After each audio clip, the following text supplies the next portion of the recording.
And she's saying, why are you yelling at me? And I'm in my head now all of a sudden because I'm thinking that when I look back over the years, my level of presence has changed. I'm not yelling at you about steaks. I'm not yelling at you about potatoes. And in fact, I am just talking to you as passionately as I know how to get you to understand where it is I'm coming from.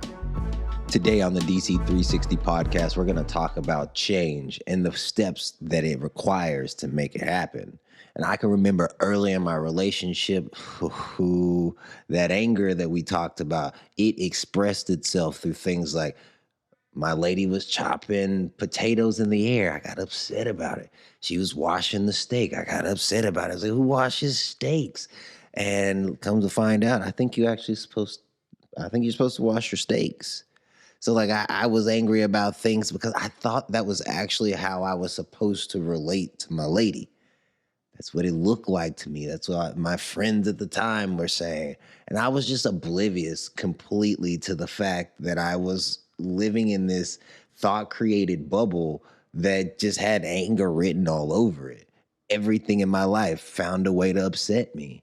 And it wasn't until those moments that I started to become aware in a way. And it wasn't until years later that we're standing in the garage and I'm expressing my point, which I thought was passionately. And she's saying, why are you yelling at me?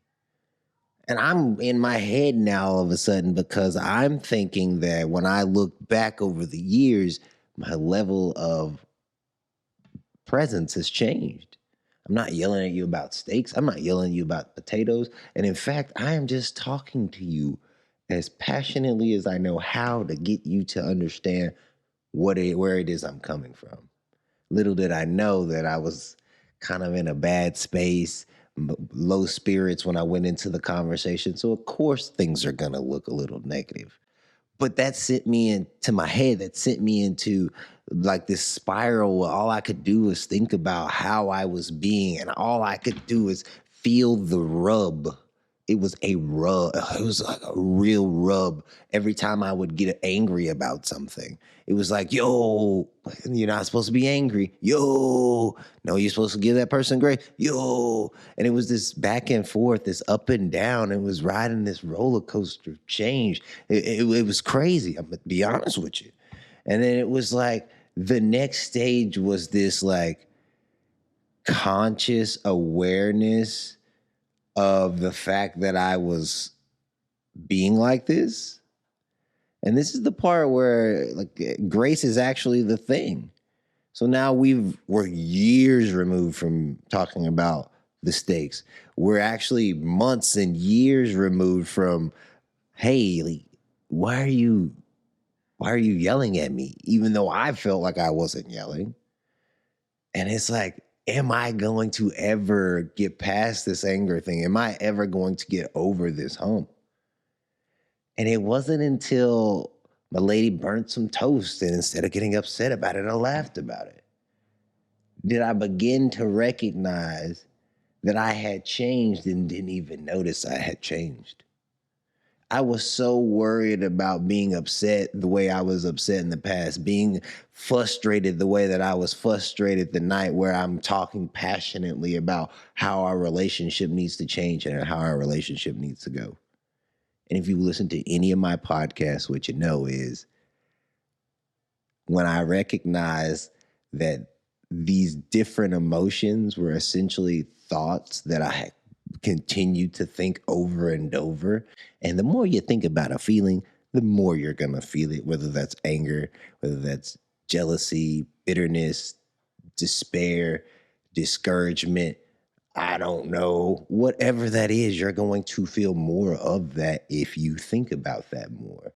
And that was very present.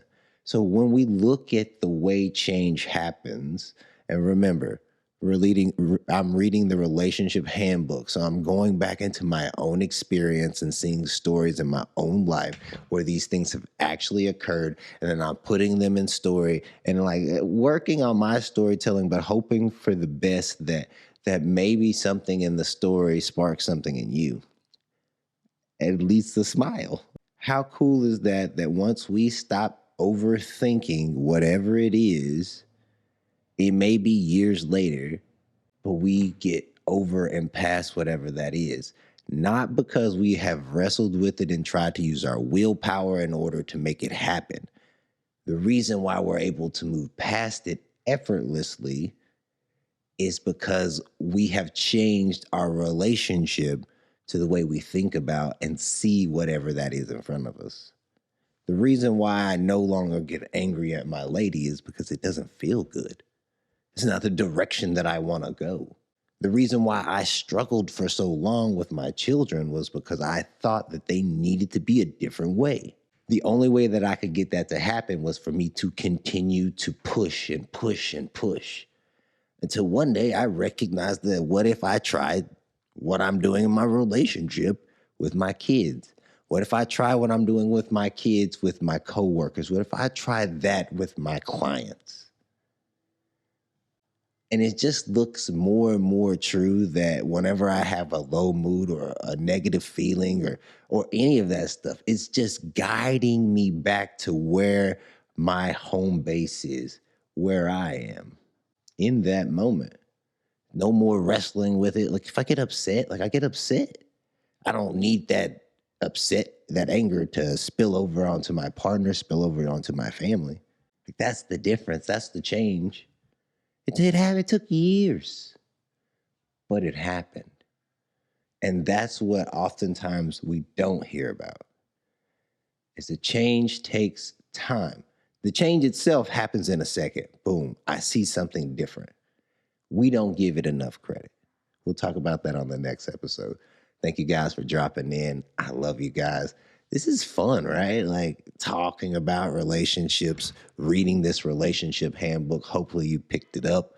And then like going through our own experience and seeing what is and what isn't in regards to relationship and what could help not just me, not just my family, but hopefully you and your family. See you next time.